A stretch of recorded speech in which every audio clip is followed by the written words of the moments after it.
مالك يوم الدين أشهد أن لا إله إلا الله وحده لا شريك له وأشهد أن محمدا عبده ورسوله أما بعد فأعوذ بالله من الشيطان الرجيم بسم الله الرحمن الرحيم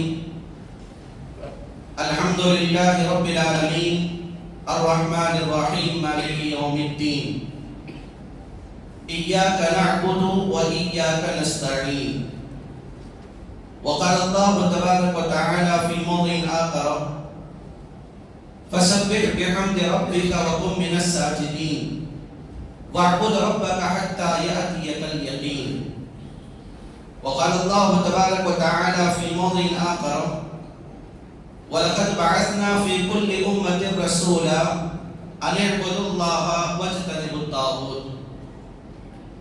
محترم حاضرین جماعت، نوجوان دوستوں، بزرگان ملت اسلامیہ، عزیز بچوں، پردہ نشین خواتین اسلام، اللہ تبارک و تعالیٰ کا بے پناہ شکر احسان ہے کہ اس نے مجھے اور آپ کو تراویح کی نماز کے بہانے سورہ آل عمران کی بہت ساری آیات کو جو کہ توحید پر دلالت کرتی ہیں سننے اور سنانے کا موقع دیا.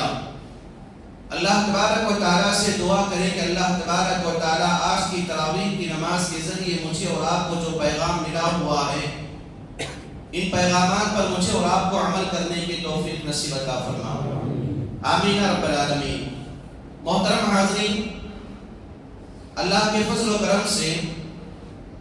کل کے درس میں آپ تمام لوگوں کے سامنے مختلف مذاہب میں شرک کے آغاز کا چند تصورات چیزیں آپ لوگوں کے سامنے سنائی گئی کہ حضرت نوح علیہ السلام کے زمانے کے 5 نیک لوگوں کی بت پرستی اور ان کی شخصیت پرستی، ان کی قبر پرستی پر کیسے کیسے اس زمانے کے اندر آغاز کیا گیا. حضرت نوح علیہ السلام کے بعد حضرت ابراہیم علیہ السلام کی زندگی کے اندر کیسے کیسے شرک کا مکمل طور پر خاتمہ کیا گیا اور پھر سے شرک کا کیسے آغاز ہوا. حضرت موسیٰ علیہ السلام پر جو کہ تورات نازل کیا گیا تھا، تورات جیسے عظیم کتاب کے اندر باقاعدہ اپنی منمانی کی باتوں کو داخل کر کے حضرت عزیر علیہ السلام جو کہ اپنے زمانے کے اندر تورات کے نئے نسخے کو تصدیق کرائے تھے ان کو اللہ کا بیٹا قرار دیا. حضرت عیسیٰ علیہ السلام پر جو کہ انجیل کا نزول ہوا تھا، عیسیٰ علیہ السلام کے 7 آسمانوں پر زندہ اٹھائے جانے کے بعد انجیل کے اندر توحید کی باتوں میں غلط مرد کیا گیا اور انجیل کو مکمل طور پر انجیل لوقا، انجیل متی، انجیل یوحنا، انجیل مرقس،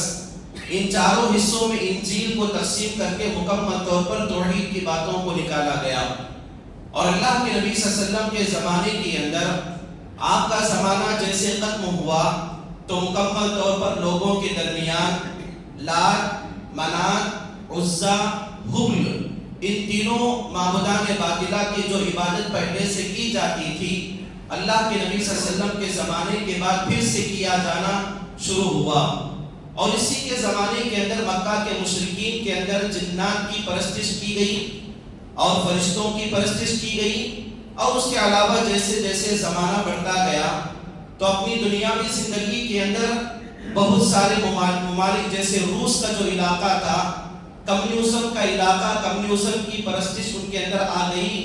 جو کہ کمیونزم کے لوگ اللہ تبارک و تعالیٰ کا مکمل طور پر انکار کر دیے.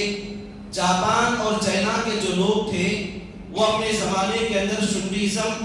اور کنفیوژن ان دونوں کو قبول کیا اور وہیں پر ندی، نالا، تالاب اور پہاڑوں کو، درختوں کو اپنا اللہ تصور کر کے، معبود تصور کر کے اپنی اپنی عبادتوں کو آغاز کیا. اور وہیں پر ہندوستان کے جیسے ممالک کے اندر ہندوستان جو شامل تھا، گوتم بدھ نے باقاعدہ اپنے زمانے کی زندگی کا ایک حصہ لوگوں کے درمیان گزارا، جس کی شادی ہوئی، جس کا ایک بیٹا بھی موجود تھا.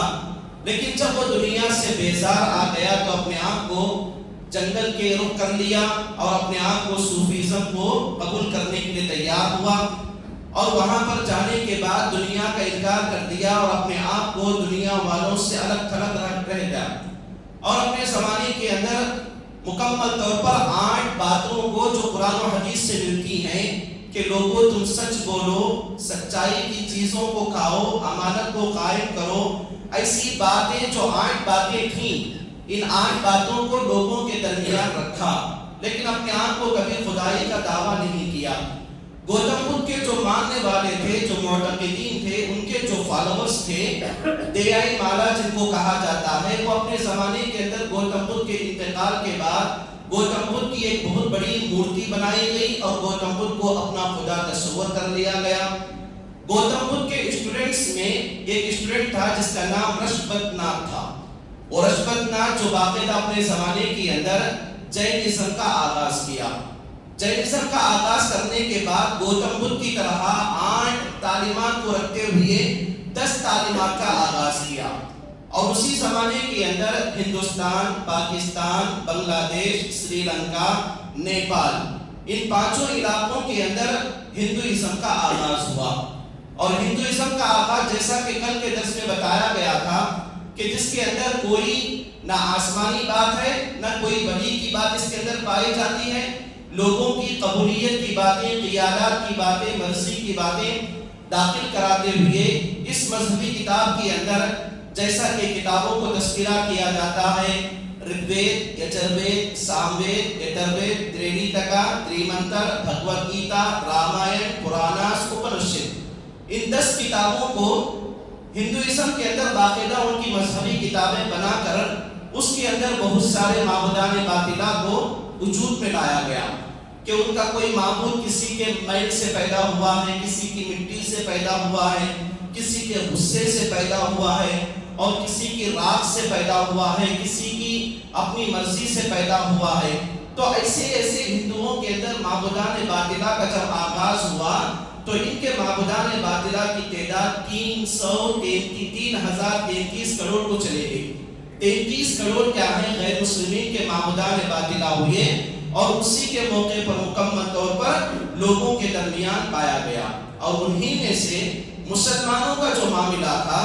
جہاں پر مسلمان اپنے زمانے کے اندر شیعیت کا آغاز تھا، جس موقع پر عراق، ایران، فلسطین، بغداد، ان تمام علاقے میں اللہ کے نبی صلی اللہ علیہ وسلم کے زمانے کے بعد ابو بکر کا زمانہ آیا، ان کے بعد حضرت عمر کا زمانہ آیا، ان کے بعد حضرت عثمان رضی اللہ عنہ کا زمانہ آیا، ان کے بعد حضرت علی کا زمانہ آیا۔ ان تینوں زمانوں کو مکمل طور پر خلافت راشدہ کہا جاتا ہے، حضرت علی کے زمانے کو ملا کر۔ حضرت علی کے زمانے کے بعد جب خلافت راشدہ، اس کے بعد مسلمانوں کے اندر خلافت بنو امیہ، اس کے بعد مسلمانوں کے اندر خلافت بنو عباسیہ، اور اس کے بعد کیا ہے مسلمانوں کے اندر خلافت بنو عثمانیہ۔ یہ پورے کا پورا دور کیا ہے مسلمانوں کے اندر 1923 جو ہمارا 2025 چل رہا ہے، 1923 تک کیا ہے مسلمانوں کا ایک دور ترکستان کے علاقے تک خلافت عثمانیہ تک چلا۔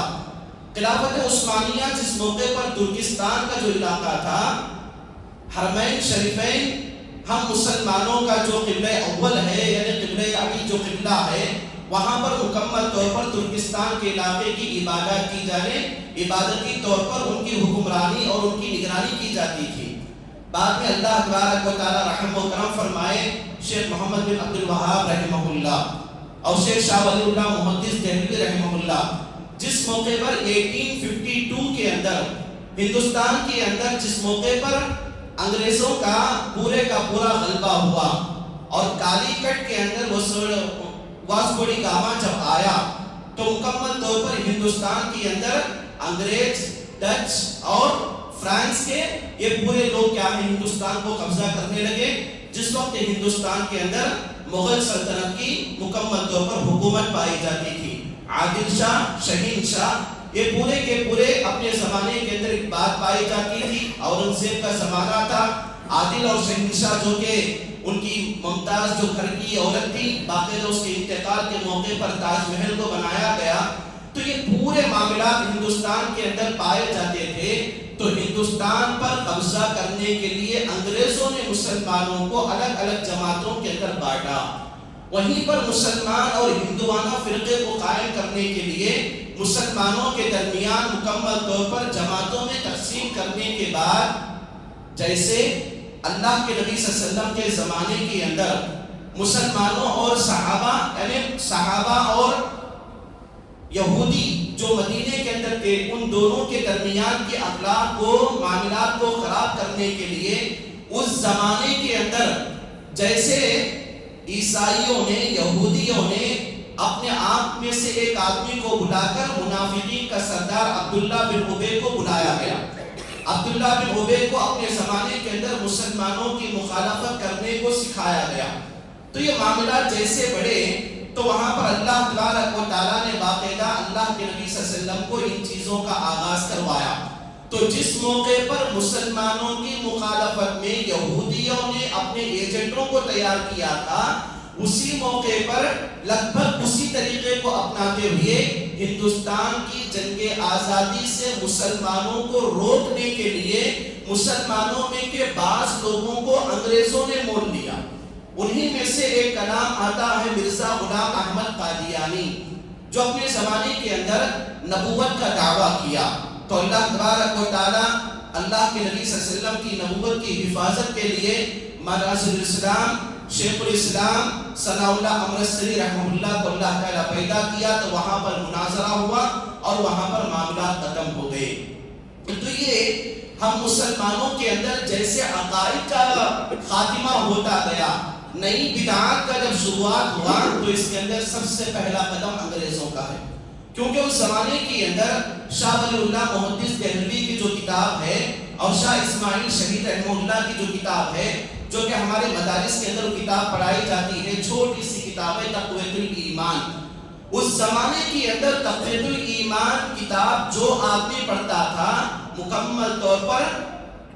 ہندوستان کی جنگ آزادی کی تحریک میں حصہ لیتا تھا. اور بذات خود شاہ اسماعیل شہید رحمہ اللہ جو کہ اس کتاب کو لکھے ہیں انہوں نے باقاعدہ جنگ آزادی کے لیے میدان بالا کوٹ کے اندر اپنی جان دے دیا شہید ہو گئے. اور آج بھی ان کی قبر میدان بالا کوٹ دلی کے اندر لال قلعے کے قریب موجود ہے.